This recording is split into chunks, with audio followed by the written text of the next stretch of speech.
You are now checking out the Win Podcast, where the everyday people are the celebrities. So let's get to know them.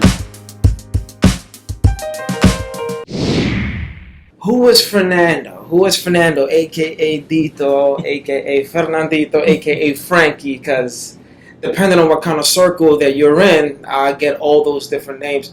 Here at work, I get called by the name of Fern. So who is this person? This character, as I like to call people, this character is a very complex individual. I do not believe in signs, but people that do, they practically will say that I'm a Gemini. Mm-hmm. So going down that line, I'm a very emotional person. Sometimes I wear my emotions on my sleeve. Something that I'm working on big time. I have my highs, and when they're high, they're high. When they're low, they're low. I like to think outside the box, yet at the same time I like to stay within a lane because it gives you structure. So yeah, Fernando is a very complex individual that I myself at my age is still learning about me. Now, how was it like growing up in Brooklyn? Because we're both from the tough neighborhoods in Brooklyn, Brownsville, and I always admire people that come out of that environment that can be tough, that can be negative at times, and also there's positivity in it to the people that you meet. But if you survive it, you know, it teaches you a lot about survival of the fittest. Yes. It builds on your character, and I want to know, how was it for you growing up, and what were some of the lessons you learned, you know, being a child of the ghetto? Well, we have to go further back for the simple fact that if you look at me, people right off the bat tell me that I'm African American, right? Yeah. Black. But they get shocked when I tell them that I'm Hispanic. I am 100% Hispanic, 100% Hispano. I was born and raised in Panama. So okay. Right. So I forget about that. But go ahead. You see, a lot of people do. And growing up in Panama was completely different than growing up here in Brooklyn. And I like the fact that I was able at the age of 7 or 8 being able to mesh both worlds. For the simple fact that growing up in Panama, you have more of a family culture than being here in Brownsville. You have your neighbor. You knew your neighbors. Even though you lived at the end of each block, everybody was a vecino to you. Hola vecino, ¿cómo está? Everybody was a neighbor. Christmas, you didn't spend Christmas in your house. Christmas, no, where'd you go? You bounced from house to house. Oh, okay. From neighborhood to neighborhood. That's the culture that I grew up in. And so, going from that to coming here to Beeville, to Brownsville, to Ocean Hill, it was such a culture shock to me because it made me tougher. Panama made me, I don't want to say bland, but it made me care. It gave me a heart. Panama gave me a heart. It made me love. It made me see things in a nice way. But then coming here to Brownsville, you had to, man, if you were nice, you would get chewed up. So you had to be, even though you weren't that person inside, in the exterior, you had to be tough. How did you learn? Okay, so I know one of the biggest challenges for you was like, man, like I'm coming from Panama and like I want to be nice to these people, but I don't want them to think that I'm a pussy. So it's like, So how did you learn how to juggle that? How did you learn?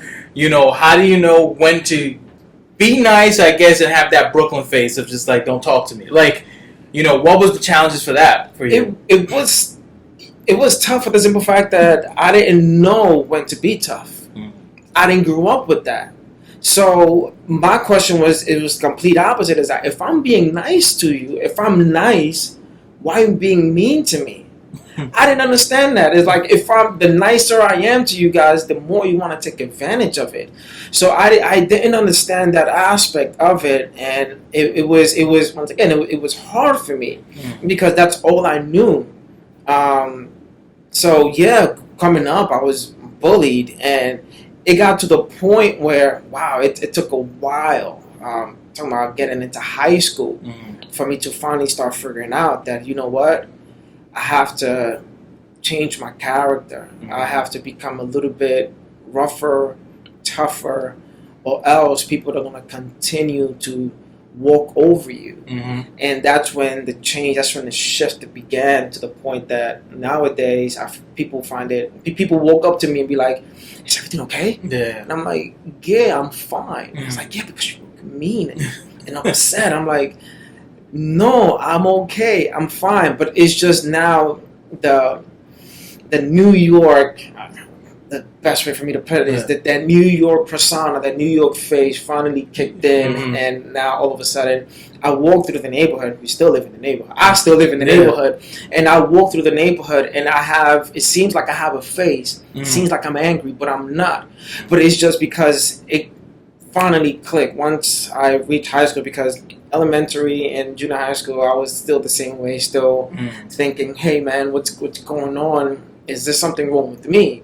How come I'm being nice and you're still being picked on? And once I reached high school, it just completely changed and morphed. And was you happy when you had to leave Panama to come to Brooklyn, or was there excitement there, or you just like, I don't want to go? I was excited for the simple fact that my parents came here first. My dad came here. Actually, my father came here first to set up shop for us. Gotcha. I was out there in Panama. A little history on it. I was out there with when the Panama invasion back in '89, when the U.S. came and invaded Panama, and they went. You was there for that. I was there for that. I was there. I saw the choppers. I saw the Black Hawks. The U.S. Army. At one point, I was staying with relatives, and the U.S. Army were coming up the street, and they threw us the ration in the little brown bag. The ransacking of supermarkets. I witnessed that. I had, since my father was here, and I was only living with my mom at the time, and my brother, which he was born when all of that happened. We had to stay. We had to stay with our next door neighbor because there were reports going out that the Panamanian army were fleeing and looking for refuge and going into houses. So our next door neighbor, it was himself, his wife, his son, and his brother. So they would, him and his brother would patrol or take turns during the night to, just keep an eye out. So I was there for that, but my dad was here. He came to set up shop. What was going on? But what was going on through your mind as a child, seeing all that? Like, were you able to comprehend it? You comprehended, and also go throughout your day with that love, and that heart that Panama kind of like taught you, or you was just like in that area? It was like every day was, I don't know what's coming next, what's gonna happen. Well, that's the whole thing. We were, thank God, at that time, my parents, they made a move, and we lived in the suburbs. So I wasn't within the trenches. Gotcha. We witnessed it from afar, but we lived in the suburbs. But we saw everything coming, because at that time there was only one airport in Panama, and then one main road from the airport to go into the city. So that's the reason why we saw all the tanks and the Black Hawk come through and go into the city and do what they had to do. But even with that, I didn't, because I was so young, I didn't completely grasp the whole. I didn't completely grasp everything that was going on around me. We just saw that and saw the Black Hawks. It was years after that I watched a documentary called The Panama Deception, that I was able to finally grasp everything and be able to be like, oh my God, we were there. What was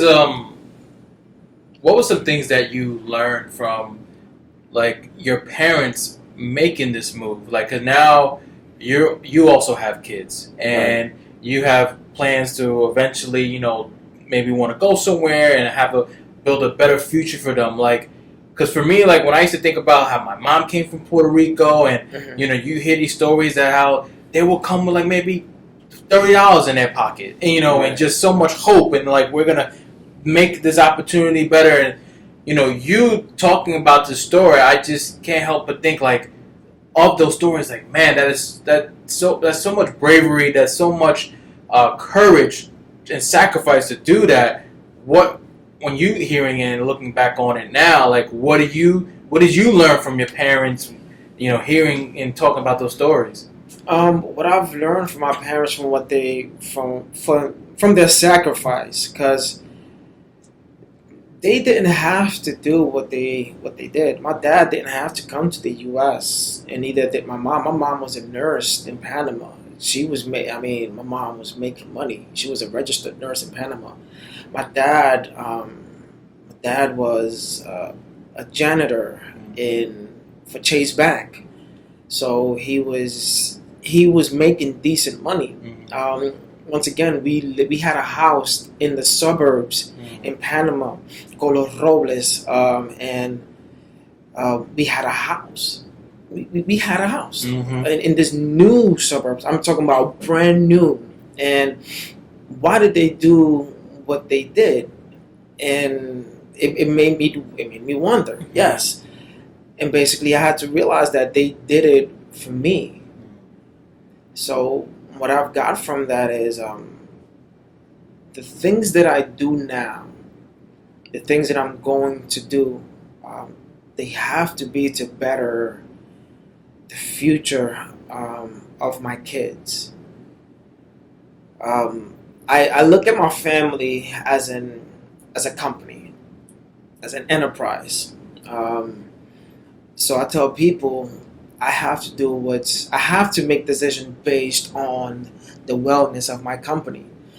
If you look at entrepreneurs as yourself, as our friend Chris, you do what you got to do for the betterment of the company. The moves that you make they got to be calculated. You cannot mess around with the future of your brand. I look at my family as my brand. They hold my namesake. So what I have to do is the decisions that I make, I cannot make them selfishly just for me. I have to do what's good for us. And that's what my parents did. My parents did a move for us, thinking of me. You know what? Let's take them to the United States, because in the United States they'll have a better opportunity. In the United States they'll be able to make something of themselves. And I thank God that they made that move. I don't know what I'll be doing right now in Panama, looking at the state of what Panama is. I thank them that they came here and they sacrificed. To this day, my mom is still sacrificing. So I got from them the fact that you have to do, as a family man, you have kids beneath you that didn't ask to be here. So you have to do what's better for them. You have to think about the future, and at the same time instruct them and show them, you know what? I'm doing this for you. Don't spoil it. Don't take advantage of it. So now, Panama showed you what it is to love, have a heart, and be kind to one another and compassion.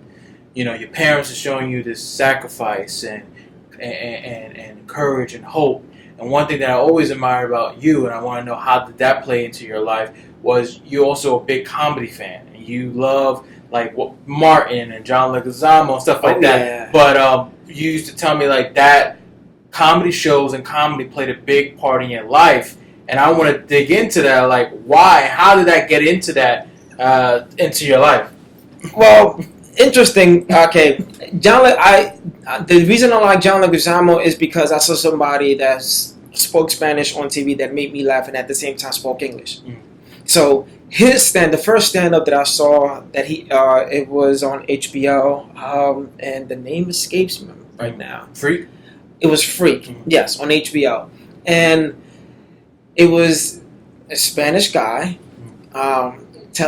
speaking English, but then some of the jokes, you have to know Spanish to get them. And I'm like, okay, that's funny to me because, oh my God, I understood what he was trying to say. I'm speaking about La Chancleta and all that stuff. So I gravitated to him because of that, for the simple fact that I was able to see someone like me on the screen. When it comes to Martin, it has to do with it has to do with my character. I don't want to say my persona, because people when I reference persona is basically the person that is this character that you're playing, not really who you are. But when it comes to my character, I was growing up. I was shy. I was this shy kid. That couldn't talk to girls, right? Everything revolves around las nenas, right? So growing up, I used to watch. I'm kind of dating myself, but I would sit down and I watched 90210, right? And I would watch Brandon, because I'm like, I need to learn to talk to girls. I didn't know how to talk to girls. I was so scared of talking to girls. So I would sit down and see how he would do it. Okay, so then so he was. And you would do that to the Brooklyn girls? I will make it my own. Okay. I will make it my own because what I got from Brandon was straightforward. When he will talk to the female, it was no pickup lines. It was no cheesy crap. He will be straightforward. So what I picked up from that was like, okay, you can't be scared to tell if you like them. You can't be afraid to tell a girl, you know what? I like you. You're pretty. Now what? Put the ball in their court. So that's what I picked up from Brandon. Being yourself, being honest. Being honest, right? And getting out of that shell and set a line on how to go about it, an instruction on how to go about it. I also watched Saved by the Bell. I picked up a couple of things from Zach Morris. I watched them a lot too. So how to interact with females, I got from them. Martin, the show Martin, if anybody watches it now, everybody know that Martin was just silly. Just silly, outspoken, an extrovert, very physical with his comedy. So what I picked up from Martin was just, don't be afraid to be silly. It's funny because it seems like the comedy things that you would watch was like reaffirming and teaching you already the characteristics that you have, and it was building like it's okay for him to be silly. It's okay to be honest and be yourself and go to the girls, and you picking up these lessons from this comedic shows, and at the same time, teaching you that of course laughter and comedy is great, and you love to laugh as well. You love to crack jokes, which also feed into like you dipping into wanting to be actor and stuff like that. Was also like the beginning stages of that, like you wanted to dip into like theater. Right. Well, first and foremost, thank you to you. I have to thank you for allowing me to step through that door, because if it wasn't for you, I would not have been able to step through the door of meeting Tree, Victor, being able to do something that I wanted to do for years. Now, the way that came about was I was reading a TV guide. Wow, once again, dating myself. Exactly. You're going deep. So I was reading a TV guide, and I forget the name of the actor, but the only way that I could describe him is that he played Selena's dad in the movie Selena with Jennifer Lopez. He played the father, and I think it was the movie Stand and Deliver. And he once again, I could be mistaken about the movie also. And in the TV guide, it was saying that he wanted to portray a certain character. That movie was a true story, and for him to learn about the person, he had to spend time with him. Basically, he had to study a living human being, so then he can be able to replicate that human being, replicate his character. And I saw that, and I'm like, wow, that's tremendous. He studied a person. I've never heard of that, never seen that until I read it on a TV guide. So with that came me wanting to play different characters. That it just piqued my interest, and that's why I was able to look at a Brandon from Fernando to one of those, and then Zach Morris and then Martin from these different shows. That's the reason why I was able to sit down and study them and not be exactly like them, but pick different things that they would do to benefit me, to benefit what I wanted to do. Take a couple of things here and there from what they were doing and how they were acting and how they would say things and how would they maneuver, pick here and there. And it got to the point where I watched TV, not for entertainment, but I watched TV to study characters. And it till this day, I still do it, and that's you can say that's where the bug came from. Gotcha. of wanting to act, because which I also explained to Tree is I like the fact of being able to play different characters, play different people. To me, I kind of find it as a joy of being someone else besides me for an X amount of period. How did that feel for you when you finally allowed yourself that gift to like after all these years of me studying characters and watching these shows and secretly wanting to do this? How did it feel for you to finally just do it? It felt liberating. It felt so liberating. It was a joy. The couple of classes that I had with Tree. One of the first things that he made me do was to scream, and I enjoyed it. You guys heard me. And I'm able to take in information. You told me to do something, and okay, how do you want me to do it? You want it to like this? Okay, that's how I'm gonna do it. My mom, when I was young, when I was a baby, my mom said that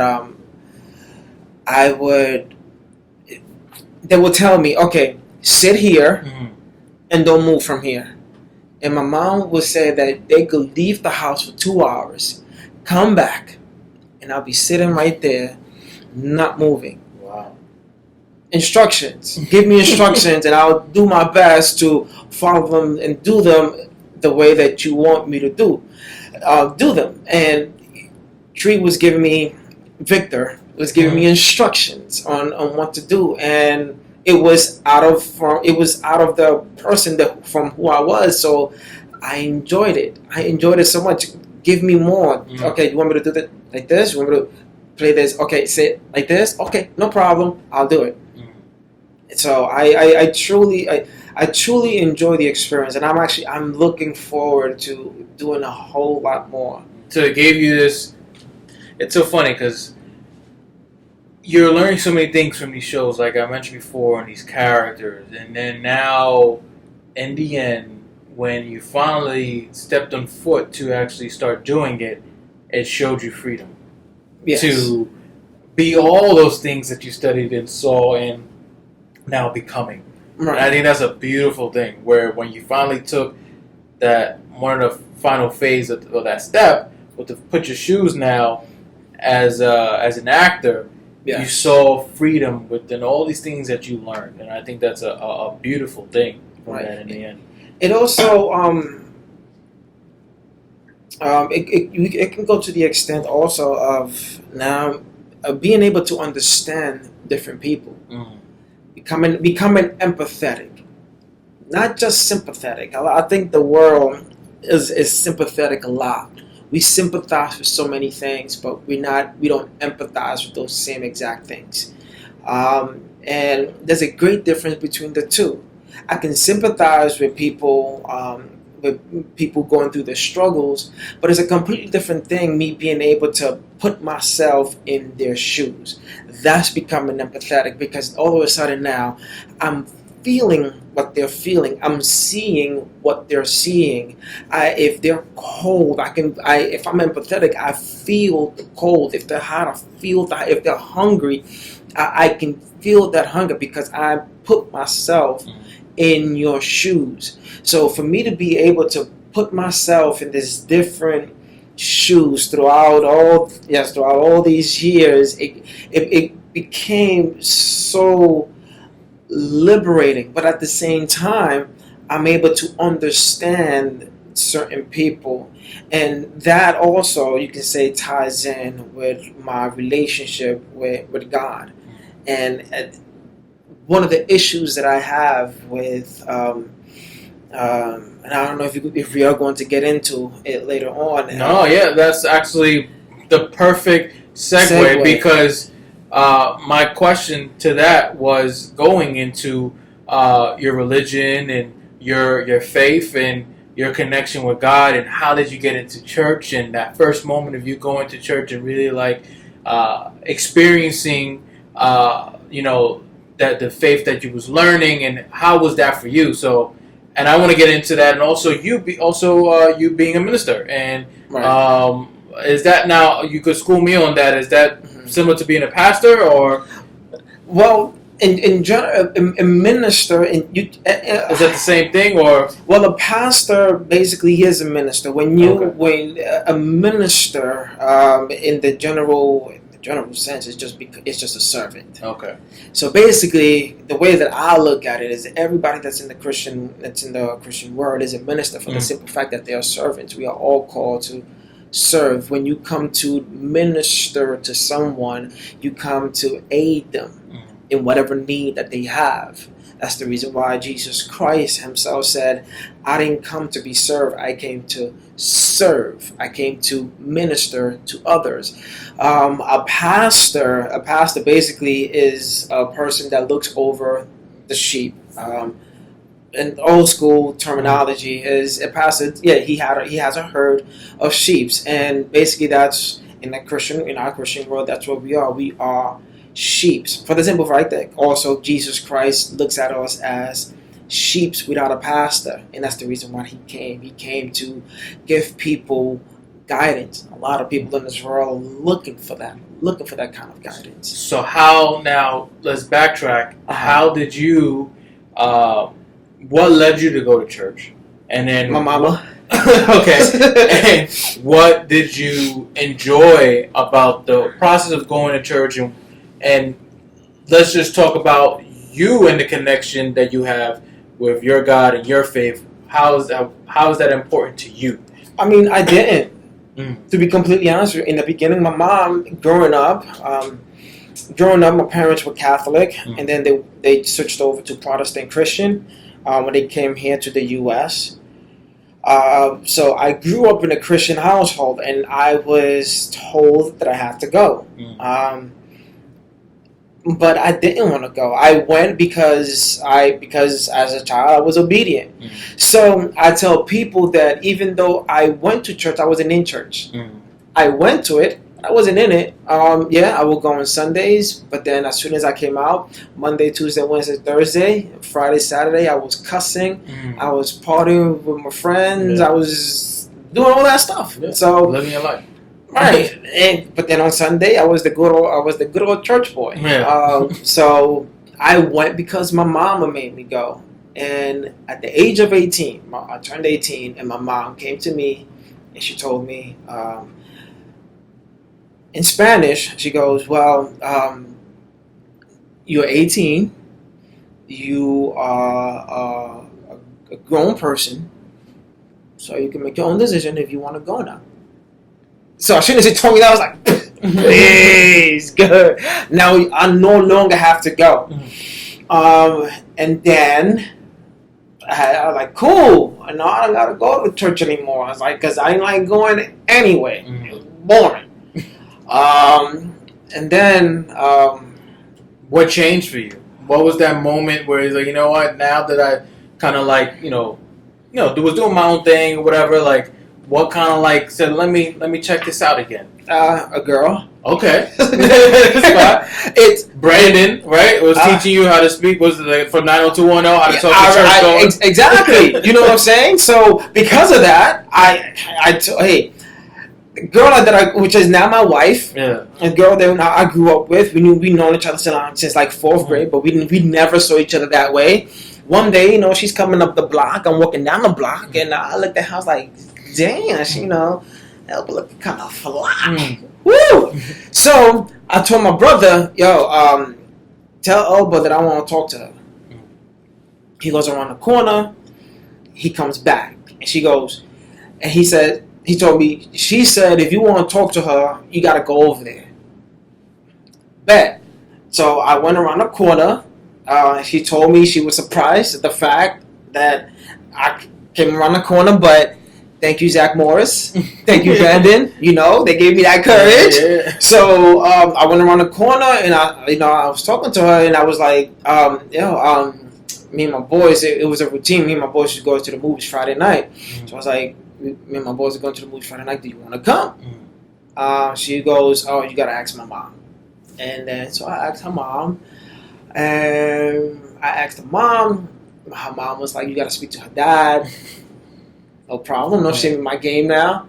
So I go talk to him. Him and my father were boys. So they knew each other's dirt. So I asked him, he's like, listen, this Friday night we going out. I'm going out with my boys, and I wanted to know if Elba can go with me. And he goes, no.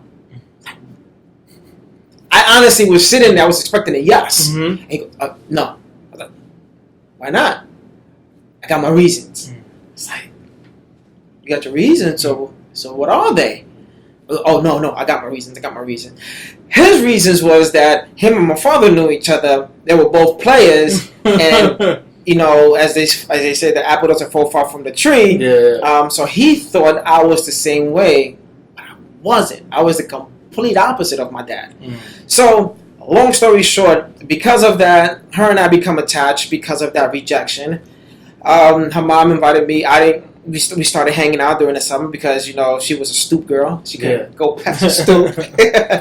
So for me to hang out with her some more, her mom invited me to church. Like, all right, whatever, I'll go because I want to be next to Shorty. Yeah.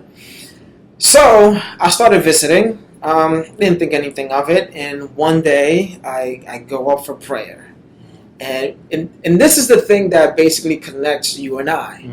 The spiritual aspect of Christianity, because a lot of people take that away from me, the spiritual aspect of it. And one day I woke up to the front, and I'm just standing there. I'm just standing there with my hands down, looking down, and First Lady, which is the pastor's wife, she comes and she begins to pray for me. And she places her hand in my heart. And she begins telling me about the hurt in my heart that I have. My dad and I, growing up, didn't have the greatest relationship. That's why I can sympathize and empathize with you to an extent. And she started telling me things that I've never, ever revealed to anyone. I was good at hiding the fact that my father and I did not get along. Right. No one knew that. And all she did was place her hand on my heart, and she started telling me about the resentment that I had for my dad and the hurt that I had, the deep-rooted hurt that I had because of my dad. And in our world, that is the Holy Spirit. That is the Holy Spirit revealing to her my hurt. Some people may call it a prophetic word, but we call it a word of knowledge. The Holy Spirit is revealing to her what I was going through. So it's not really a prophetic word that she was giving me. And I began to cry and cry and cry. Because at the same time, when she's telling me these things, I'm like, who the hell told her that? Right. How would she know? And at that moment, that's when I realized, you know what, God, you are real. And the power that you have given, your people is real. Because how else would she know what I have been going through without me speaking to anybody? Not even to my best friends have I ever revealed these things that I've held in my heart for so many years. And at that moment, when she finished praying for me, I went back to my bench and I knelt down and I made a promise to God. And I'll tell him, you know what? I will never, ever leave you again. Did you ever learn to forgive your dad and forgive yourself and find peace in that relationship? Yes. Or you can even admit to it. Yeah, some days I'm good, some days I'm not. I'm still working on it because I can reveal to you it's still an ongoing process. Even though like I may have forgiven him and forgiven myself, you know, it's like the journey is still taking it one day at a time, and there's some things that can trigger it, Right. that can come out of nowhere, like, and then you feel it come to the surface again, and you got to remember the lessons and be like, you know. Yeah. So is it still an ongoing journey for you, or are you at a place where you accepted and found peace? Yes, and I promise that I will try to compose myself as much as I can. No, it's fine, man. Be honest. For the simple fact that my dad and I did make peace. We did. The struggle that I have now, and I texted you and Chris a certain song by the Foo Fighters. Ah, yes. Hero, and I say that every time that I hear that song, it reminds me of my dad. Because for those that don't know, the meaning of the word hero, or the meaning of the song hero, is finding heroes in ordinary people. So to me, that is so powerful, and that's the reason why I also love listening to your podcast for finding the superhuman within the common human. That to me is tremendous, and that's why I listen to it so much, and I commend you for it. So the song "Hero" reminds me of my dad. I now look at it and be like, my dad was my hero. My dad is my hero. Looking back at everything, at the sacrifices that he did, in the industry that we're in, it could take a toll on you. My dad worked from 6 to 7, sometimes 6 to 8, sometimes 6 to 9 to make sure that I had the latest clothes on my back, and make sure that the cable was still on, and to make sure that the cupboards are always full. My dad worked Saturdays. Once again, sometimes 10 hours a day on a Saturday. Only day that my dad sometimes had off was on Sundays. And what did my father do on Sundays? He cooked.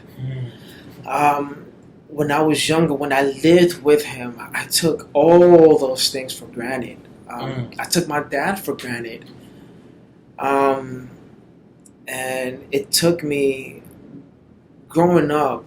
An interesting thing about that too is just because I label myself a Christian doesn't mean that I'm perfect.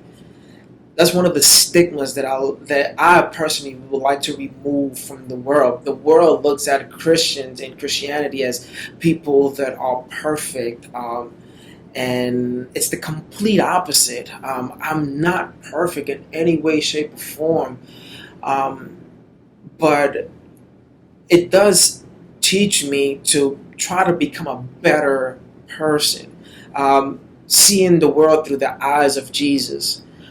Once I began to do that, which was honestly like 6 or 7 years with my walk with Christ, once I began to see the world through the eyes of Jesus, that's when I was able to see my father in a completely different light.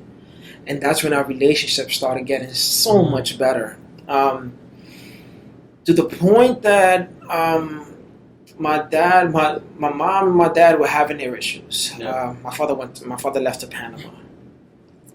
On vacation, they didn't come back. They were separated. They were having the issues and stuff like that. No problem. My father spent a year in Panama, and coming back, he had nowhere else to live. My dad had to stay in my apartment. My dad had to sleep on my couch. And I'm like, how else can I not do this for my father? Right. How can I all of a sudden now, when I was down and out, when I was out on the street with my wife and my daughters, my father took me in. He didn't have to, but he did. Right. So how can I not do the same thing for my dad? And I can remember my dad hugged me. My dad hugged me 3 times that I can remember in that entire life. 3 times. The first time my dad hugged me was when he was leaving to Panama. The second time he hugged me was when he came back from Panama. The last time my dad hugged me was the second time he went to Panama. And that was the last time that I saw my dad because he died in Panama. And our relationship was getting better. It got better to the point that my dad grew up. My father was a rough and tough man. Yeah. Show no emotions. Don't fall in love. Yeah, the machismo, right. The typical man of society. Exactly. And from any Spanish culture. Right. That was my dad. And he would tell me, no te enamores, porque el que se enamora llora. Yeah. So I was like, okay, all right. Got you, Dad. I've never seen when my grandmother passed away, his mom passed away.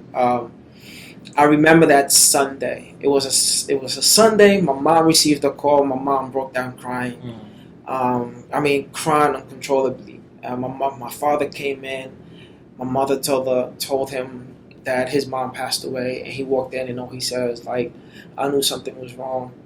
And my dad went into his bedroom, and I didn't hear him cry. All I saw was my dad laying down with his head in his pillow. We watched. My dad couldn't go to the funeral, something that hurt him so much. So we had to watch the funeral in video. Okay. Even throughout that, my dad didn't cry. One day, I got home from work, and my dad said, "Hey, this is flash forward now." My dad goes, "I have to talk to you." And I'm like, "Oh, whoa, my dad, talk to me? That's new." Okay, no problem, Dad.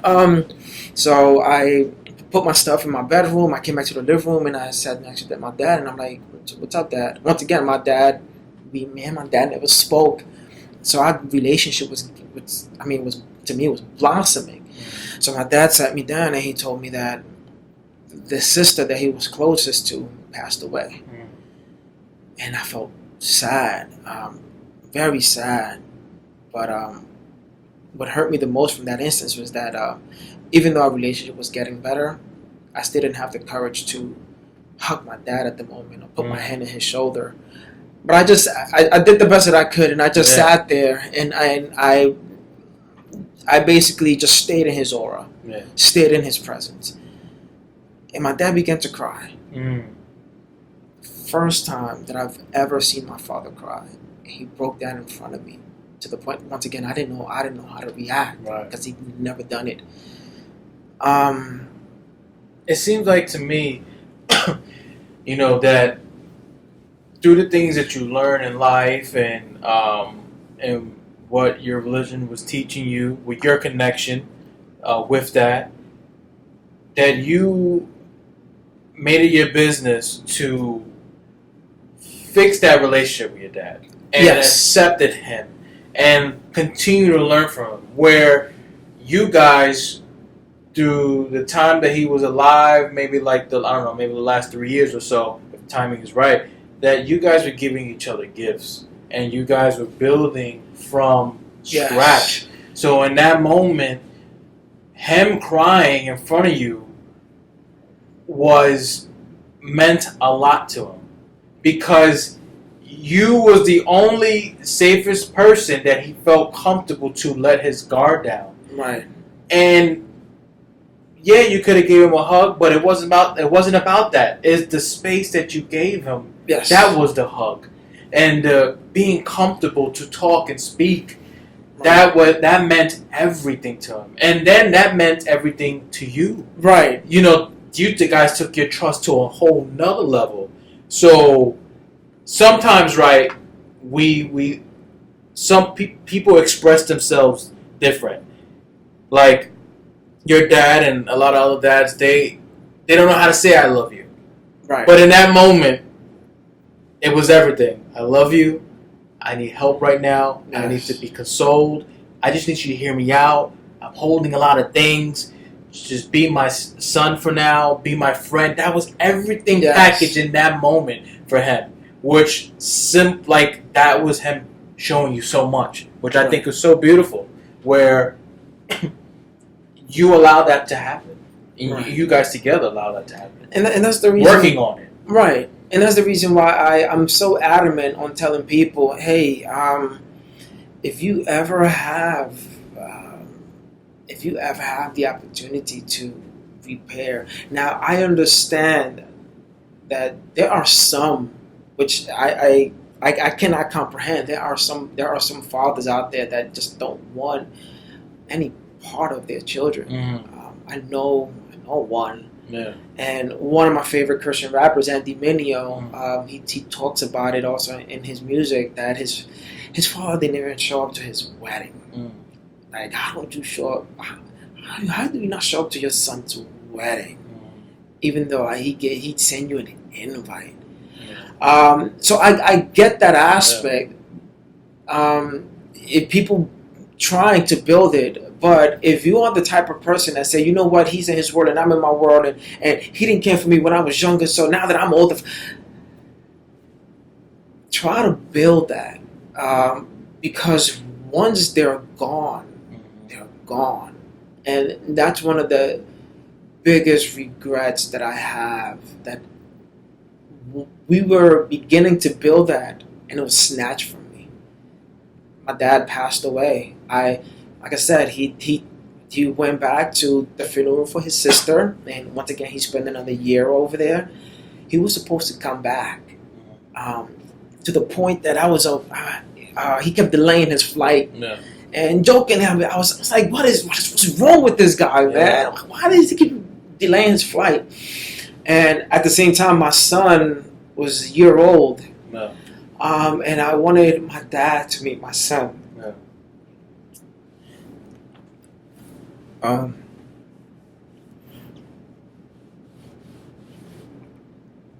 Because I know how my dad thought about me. I will hear from his friends. I will hear from my sister what my father would say about me, and he would tell me. He would say how proud he was of the person that I became. Even the person that I became in Christ. He was so proud of me. So I wanted him to see. I wanted him to see now my pride and joy, my son.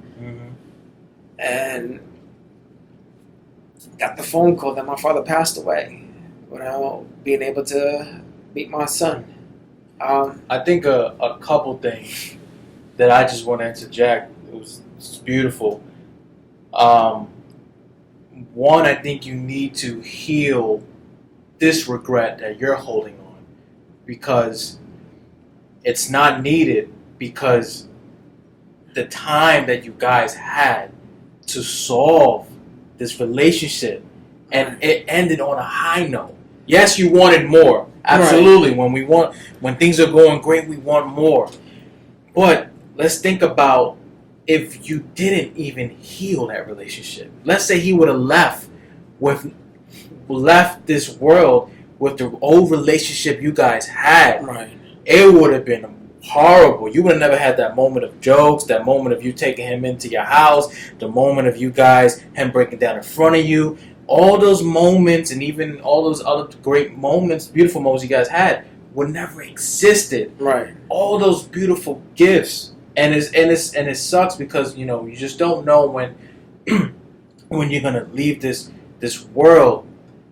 But honestly, bro, like when it was his time to go, he left between you guys' relationship on a beautiful note. I know, because honestly, ever hear those stories when people are like in their dying bed and they're waiting for this closure, or they're waiting for someone to heal before they go? I can guarantee you, if he was in that state, he would have been holding on to something. But no, I gotta talk to my son and tell him that I love him, or I gotta tell him like, hey man, let bygones be bygones. No, you gave him all of that within the last couple of years, and I think that's amazing. And to know that you still heard from other people with his own words, I'm proud of my son. I'm proud of what he became. I'm proud of stuff. Were confirmations that you got to hear that he's so proud of you. Right. That other people would never get to hear. You know? It would have been, man, I wish I would have told my son this. I wish I would have spent time with this.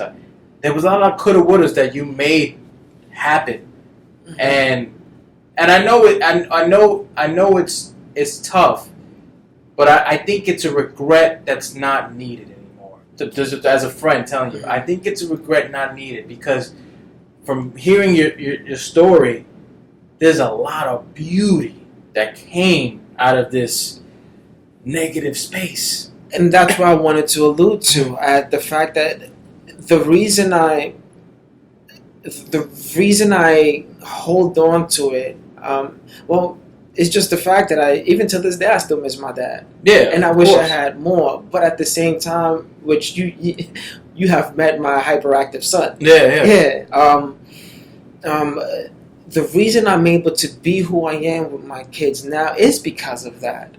So I was able to, you know what, not to just dwell on the fact that yes, I wasted so much time that I could have had with my dad, but I look at it now as like, you know what, now that I have that with my kids, let me show them the type of love that I wasn't getting before. Let me not make it to the point that they will say that they didn't get this from me.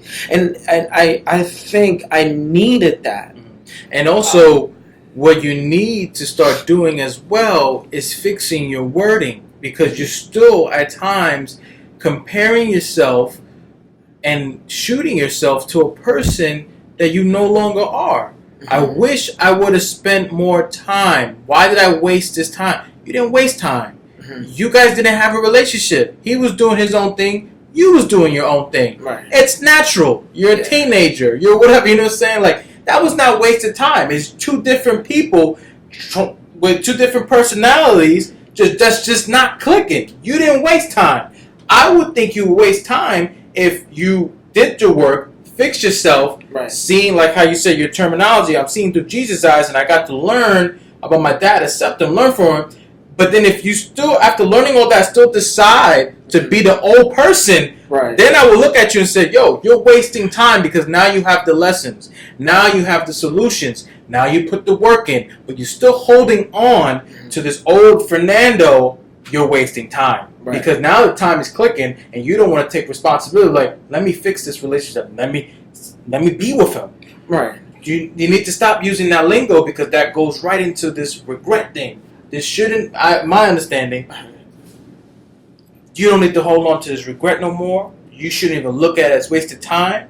You guys did what you had to do with the time that we had. You had. Because there was a timer that you didn't know. He didn't know. And you guys used it to the last fucking drop, which was beautiful. To the time that it was time for him to go, you heard all these things. My son is beautiful. My son, he's great. He's awesome. You guys used that time, or in what you believe in. Your God. Your God saw that. As like, they only got this amount of time, but hopefully they make it work. And you guys did. You used it. I'm a big proponent of learning from history. If you don't learn from history, you're bound to repeat it. So that is my history. So what can I learn from that?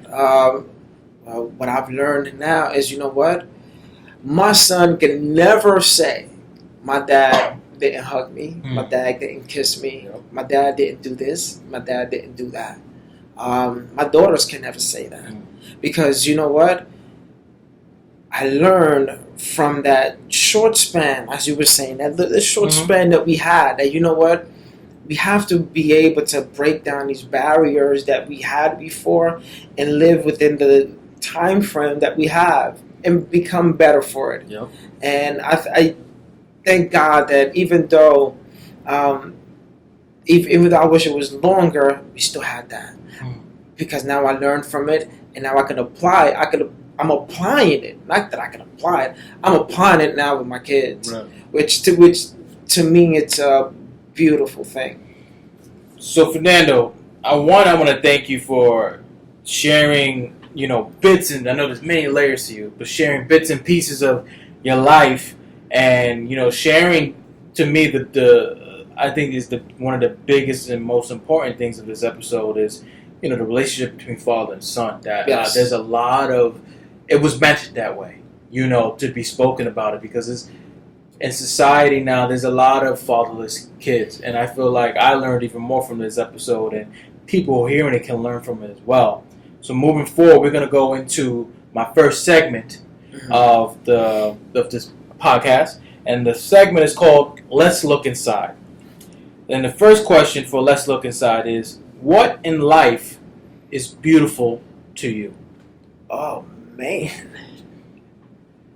what in life? It's gonna sound corny, but I'm a corny person. It's fine. Whatever comes to And mind. I freaking love it. To me, what's beautiful in life is human beings, man. Nice. We are a beautiful creation. We want to be, Yeah. but we are. Oh man, the things that we do, the things that we share, the conversations we have, the kinds of the acts of kindness that we do toward each other. Human beings are beautiful characters. Characters to me are beautiful, funny characters, are straightforward characters, are quirky characters. All different, once again, all different type of people, because we can learn so much from everybody's background, everybody's history. I find it. I find that beautiful. Just human beings, humankind. We are a beautiful, beautiful species. Now, for the second question for that Yes. segment, if we push the brakes on your life right now, what is something you could pay more attention to in life? If we pump the brakes right now, On your life right Pump now. the If you pump it brakes. right now, and what is something you could pay more attention to in life? Because every day we're hustling and bustling, and we live in Okay. day to day. that's easy. Myself, me, I think that's great. taking care of me. My wife sometimes gets at me because of that. I'm always thinking of others, and when I'm trying to get, I have a lot of buyer's remorse. Like when I want to get something, I'm like, Ma, I want this, man. This looks fly, and then when I'm in the store, I'm like, I don't know if I should get it because the kids could use something, and or I can put this somewhere else. And she'd be like, stop it, get it. It's for you. I'm like, yeah, I know, but I don't know. So if I can pay more attention to anything in this world, it would be me. But it kind of falls counter to my character, because that's not who I really am. I'm always looking out for the brother man and the fellow man. So that's me. So I gotta take care of me a lot. Awesome. Now, the second segment of this is words from my spiritual teacher, Guru Enlightenment. Already by now, you guys know she's my spiritual teacher, and she teaches spirituality and does a lot of workshops, and they're all free. And you guys know where to click or to go to her website and check out more. In this segment, I'm going to share some of her writings, and this writing is called Sacrifice. This comes from her book, and it goes, at this point in our lives, we shall all learn how to make sacrifices. In time, things will just get difficult. Because of our own greed and selfishness, we surrender ourselves to so many things. In this world and within ourselves, we must learn how to give things up. What do you think about that? I agree with Guru. Yes. The selfishness part, once again, once again, you look at this world, and we become so wrapped up with ourselves to the point. It's very hard. It's very hard for people to sacrifice for others, and that's the reason why before I said we are sympathetic but not empathetic. It's very hard for us to do for others. And I find that so tough, because if we begin to do for others, this world will be such a better place. Instead of thinking of myself all the time, instead of thinking about me. As I said before, one of my favorite artists is Andy Mineo, and in one of his songs, he says, "If you want to live a good life, all you gotta do is don't care about nothing, be selfish, and never sacrifice." And to me, I find that line so deep, for the simple fact that we're not called to always live comfortably. We are called to sacrifice for one another. We are called to be able to help each other out. Hey, what do you need help with? What can I help you with? What can I inform you or what can I give you when it comes to knowledge, speaking of things like that, to make you a better person? And I think this world, sometimes we become so wrapped up with just us that we forget to take care of the person next to us. I agree with you 1,000,000%. And to me, this also resembles your life sacrifice. The sacrifice that your dad and your parents have to do, coming from Panama to over here. The sacrifice you had to do, raising a family and learning those lessons that your parents taught you. So I think that resembles your journey and your parents' journey and a lot of other areas that you could think of. And then the last line says, "We must learn how to give things up." To me, that resembles your regret and what we touched on, and also of letting things go of, I wish I would have did this. Why did I waste time? Right. I think you need to let that go, the time, because you did have it and you did it, and the regret that you're holding on. I think it's time to let that go. You are now checking out The Win Podcast, where the everyday people are the celebrities. So let's get to know them.